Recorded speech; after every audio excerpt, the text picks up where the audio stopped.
పొద్దున్న లేస్తే కేసీఆర్ చావాలే అంటారు. నువ్వు 1000 జన్మలెత్తినా నేను చావను నా కొడక. పిల్లి శాపానికి ఉట్టి తెగిపడతదా? ఈ వెధవలు చావాలంటే కేసీఆర్ చస్తాడా? నాకు 72 ఏళ్లు వచ్చాయి. జీవన్ రెడ్డికి అంతకన్నా ఎక్కువ. మీ దీవెనలు మాకుంటే వయోభారం ఉన్నా సరే రాష్ట్రం కోసం పనిచేస్తాం. ఇక్కడి దరిద్రం పోయే వరకు ఇది మా తెలంగాణ, మేం గర్వంగా బతుకుతామని అన్ని వర్గాల ప్రజలు మంచిగా బతికేదాకా చివరి శ్వాస వరకు పనిచేస్తూ దూసుకుపోదాం. జగిత్యాల యుద్ధం మీ వంతు, తెలంగాణ యుద్ధం మా వంతు అని బీఆర్ఎస్ అధినేత మాజీ సీఎం కేసీఆర్ అన్నారు.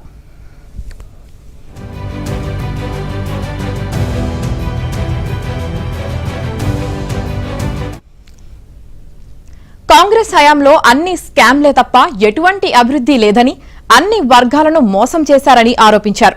బీఆర్ఎస్ పాలనలో మిషన్ భగీరథను 5 ఏళ్లలో పూర్తి చేసి ప్రతి గ్రామానికి మారుమూల తండాలు, పల్లెలకు తాగునీరు అందించామని, ఇప్పుడెందుకు నీళ్లు రావడం లేదని ప్రశ్నించారు.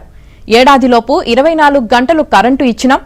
ఈ దరిద్రులకు రాజ్యాన్ని అప్పగించే ముందు 20,000 మెగావాట్ల విద్యుత్ను తెచ్చాం. అలాంటిది ఇప్పుడేమైంది? ఓట్లేసేటప్పుడు ఆలోచించమని చిలకలకు చెప్పినట్లు చెప్పినా కొందరు విన్నారు, కొందరు వినలేదు. ఇప్పుడు తప్పు చేశామని బాధపడుతున్నారని కేసీఆర్ అన్నారు. బీఆర్ఎస్ 1.7% ఓట్ల తేడాతో మాత్రమే ఓటమి పాలైందని కేసీఆర్ అన్నారు. ఏం పరిపాలన చేస్తారో చేయని, వాళ్లకు కూడా అవకాశం ఇవ్వాలని తాను మాట్లాడలేదని, బయటకు రాకుండా ఊరుకున్నానని తెలిపారు. ఈ పాలకులు ఎక్కడ చూసినా చిల్లర మాటలు తప్ప ఒక్కటైనా గొప్ప స్కీమ్ తెచ్చారా అని ప్రశ్నించారు.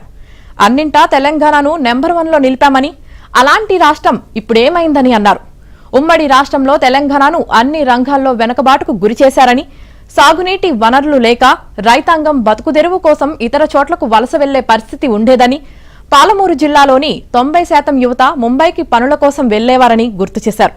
గత పాలకుల వివక్షణ కారణంగా అభివృద్ధికి నోచుకోలేని ఈ ప్రాంతాన్ని అభివృద్ధి వైపు నడిపించే ఉద్దేశంతోనే తెలంగాణ పార్టీ పెట్టి ఉద్యమించి రాష్ట్రాన్ని సాధించుకోగలిగామని తెలిపారు. అసెంబ్లీలో తెలంగాణ పదాన్ని వాడటమే నిషేధించిన పరిస్థితుల్లో రాష్ట్రాన్ని సాధించుకోవడమే కాకుండా తొలి 10 ఏళ్లలో దేశంలోనే నెంబర్ 1గా నిలుపుకోగలిగామని అన్నారు.